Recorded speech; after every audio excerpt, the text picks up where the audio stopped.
Focus నేను ఆశ. బెంగళూరులో సంచలనం సృష్టించిన మహాలక్ష్మి హత్య కేసులో ఒక్కొక్కటిగా కీలక విషయాలు వెలుగు చూస్తున్నాయి. ఈ కేసులో ప్రధాన నిందితుడు సూసైడ్ చేసుకోవడంతో పోలీసులు దర్యాప్తును ముమ్మరం చేశారు.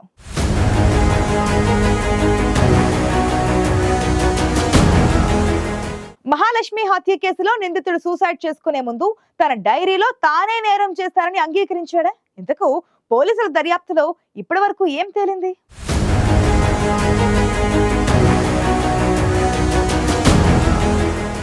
బెంగళూరులో సంచలనం సృష్టించిన మహాలక్ష్మి హత్య కేసులో సంచలన విషయాలు వెలుగు చూస్తున్నాయి. మహాలక్ష్మిని అత్యంత దారుణంగా హత్య చేసిన నిందితుడు బలవన్మరణానికి పాల్పడ్డాడు. ఈ కేసులో ప్రధాన నిందితుడు ముక్తిరంజన్ ఒడిశాలోని భద్రక్ జిల్లాలో ఉరివేసుకుని ఆత్మహత్య చేసుకున్నట్లు పోలీసులు వెల్లడించారు.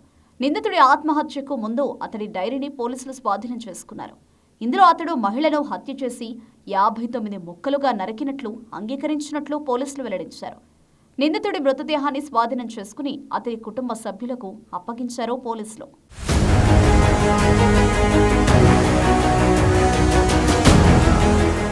ఇటీవల బెంగళూరులో మహాలక్ష్మి అనే మహిళ దారుణంగా హత్యకు గురైంది.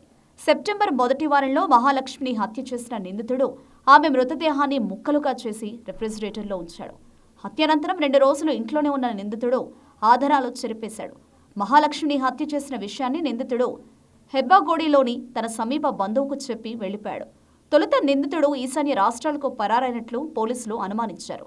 అతడి కోసం ఒడిశా, బెంగాల్, ఈశాన్య రాష్ట్రంలో పోలీసు బృందాలుగా గాలించారు. అయితే ముక్తి ఒడిశాలో ఉన్నట్లు పోలీసులు గుర్తించారు. పోలీసులు అక్కడికి చేరుకునేలోగానే నిందితుడు ఓ చెట్టుకు ఉరివేసుకుని బలవన్మరణానికి పాల్పడినట్లు గుర్తించారు.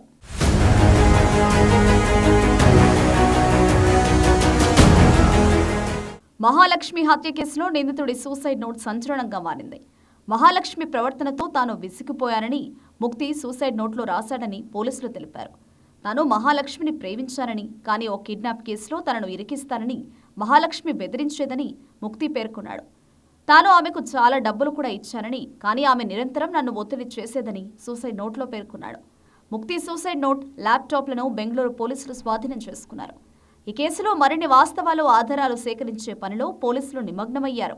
బెంగళూరు వయాలికావల్లోని ఓ అపార్ట్మెంట్లో దారుణ హత్యకు గురైన మహాలక్ష్మికి సంబంధించిన కేసులో బెంగళూరు పోలీసుల దర్యాప్తులో సంచలన విషయాలు వెలుగు చూస్తున్నాయి.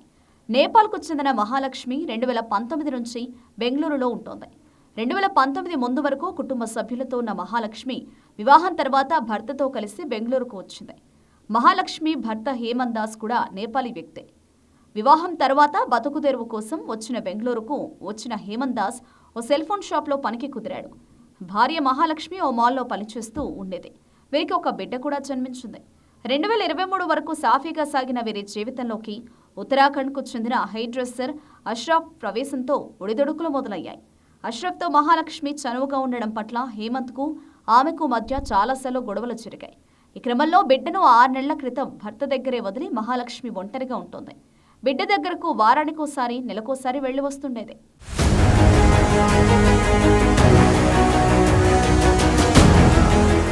కొద్ది రోజుల క్రితం మహాలక్ష్మి నివసించే వయాలికావల్ ఫ్లాట్ గదిలో నుంచి దుర్వాసన వస్తుండడంతో ఇరుగు పొరుగు వారు ఆ ఇంటి యజమానికి చెప్పారు. అతడు పోలీసులకు సమాచారం ఇవ్వడంతో వాళ్లు వచ్చి గది తలుపులు తెరిచారు. గదిలో నేలంతా మాంసం ముక్కలు, రక్తం మరకలున్నాయి. ఫ్రిడ్జ్లో కుళ్ళిన శరీర భాగాలున్నాయి. అసలు ఆ మృతదేహం ఎవరిది అని గుర్తించడానికి కూడా పోలీసులకు కష్టంగా మారింది. ఈ క్రమంలో ఈ కేసును త్వరితగతిన ఛేదించాలంటూ కర్ణాటక ప్రభుత్వం పోలీసులను ఆదేశించింది. విచారణను ముమ్మరం చేసిన పోలీసులు దారుణ హత్యకు గురైన మహిళ 29 ఏళ్ల మహాలక్ష్మిగా తేల్చారు. ఆమె భర్త హేమంత్ దాస్ను విచారించడంతో మహాలక్ష్మి జీవితంలో ఉన్న ప్రేమికుడు అష్రఫ్ గురించి బయటపడింది. అతన్ని కూడా పోలీసులు విచారించారు.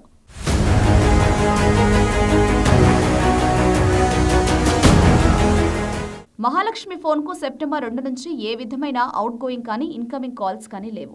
అంటే ఆ రోజు లేదా మరుసటి రోజు ఆమె హత్యకు గురై ఉంటుందని పోలీసులు అంచనా వేశారు.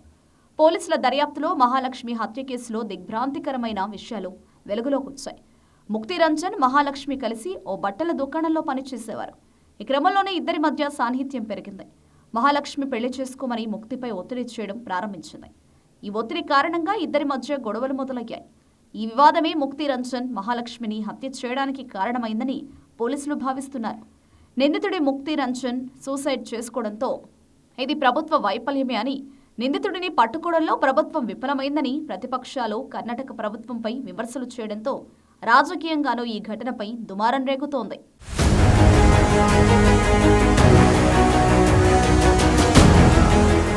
అత్యంత దారుణంగా హత్యకు గురైన మహాలక్ష్మి మర్డర్ కేసులో నిందితుడు సూసైడ్ చేసుకోవడంతో పోలీసులు ఈ కేసులో మరిన్ని ఆధారాలు, వాస్తవాలు కనుగొనేందుకు ప్రయత్నం చేస్తున్నారు.